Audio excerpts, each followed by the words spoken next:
ஒரு நிமிஷம் கொடு பிடிங்க. நீங்கள் ஒன்று கட்டுங்க, நான் பிடிக்கிறேன். ஏங்க நீங்கள் போய் கட்டுங்க. அப்படியே அழுத்தினது எதை அழுத்தணும்னு பார்த்துக்கோங்க. நல்லா அழுத்தணும்.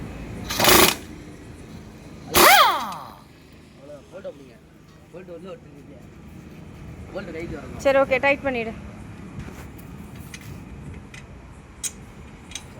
நல்லா கொஞ்சம் டைம் மிஷினையும் கொஞ்சம் பார்த்து அது கொஞ்சம் கரெக்டாக ஈஸியாக முடிச்சிடலாம். நீங்கள் வந்து ஒருத்தவங்க ஜாக்கை போட்டு ஒருத்தவங்க கழட்டி விட்டுறணும். அந்த ரொட்டேஷன் தானே.